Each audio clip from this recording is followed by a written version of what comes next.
Electrode के इस्तेमाल में कहाँ पर इसे इस्तेमाल नहीं करना, ये समझना बहुत ज़रूरी है। इसे कॉन्ट्रा इंडिकेशन के नाम से यहाँ दिया हुआ है। कॉन्ट्रा इंडिकेशन में सबसे पहला है metallic foreign bodies in the treatment area. अगर जहाँ पर आप इलेक्ट्रोड लगा रहे हैं उसके नीचे बॉडी के अंदर कोई मेटालिक बॉडी है, मेटालिक प्लेट लगी है या रॉड कुछ भी लगा या स्क्रू लगे हैं, ठीक उसके ऊपर इलेक्ट्रोड कभी मत लगाइए। जैसे किसी की कलाई में कोई फ्रैक्चर हुआ और यहाँ प्लेट लगी हुई है तो इलेक्ट्रोड यहाँ नहीं लगेगा, इससे कहीं आगे पीछे लगेगा, लेकिन ठीक उसके ऊपर नहीं लगाना है। ऐसे ही पेसमेकर के केस में अगर किसी को पेसमेकर लगा हुआ है तो उसे इलेक्ट्रोड से थेरेपी नहीं देनी है। इस बात का खास ख्याल रखें। कोई हार्ट पेशेंट है तो उससे पूछ लें कि भाई आपको पेसमेकर तो नहीं लगा हुआ है। रिस्क ऑफ ब्लीडिंग या ब्लीडिंग के केस में ये थेरेपी नहीं दी जाती है, क्योंकि इलेक्ट्रोड से माइक्रो करंट जाते हैं, माइक्रो करंट सेल्स को थोड़ा स्टिमुलेट करते हैं तो उसमें ब्लीडिंग इंक्रीज़ हो सकती है।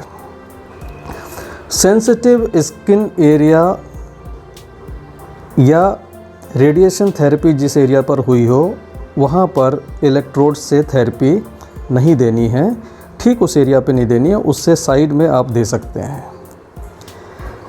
Do not use in case of fever. जब बुखार हो, तेज़ बुखार हो तो नहीं इसे इस्तेमाल करना है।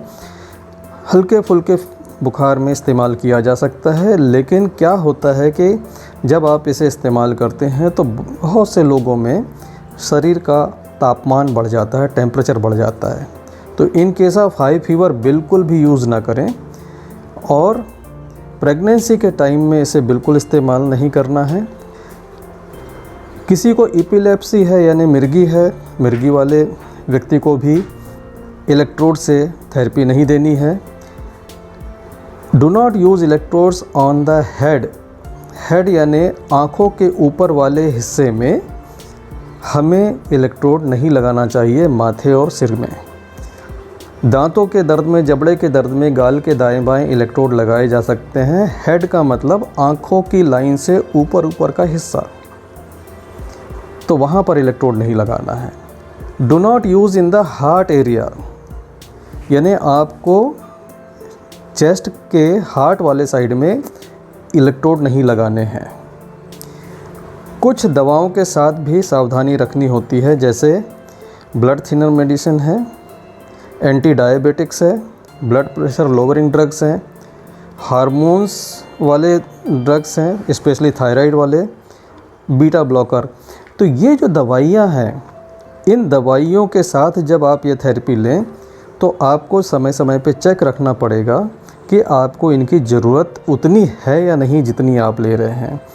जैसे किसी का थायराइड ठीक होने लग जाए और थायराइड की उसी मात्रा में वो गोली ले तो वो नुकसान कर जाएगी।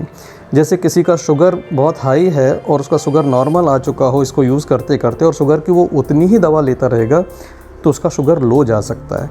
तो दवाइयों के साथ जब आप इसे लें तो जो भी आपके टेस्ट हैं वो रेगुलर करते रहें, ताकि आपको पता लगे कि हीली डिवाइस से आपको कितना फ़ायदा हो रहा है और अब कितनी दवा की ज़रूरत है। तो उम्मीद करता हूँ ये बातें आपको समझ में आई होंगी और इनका खास ध्यान रखिएगा।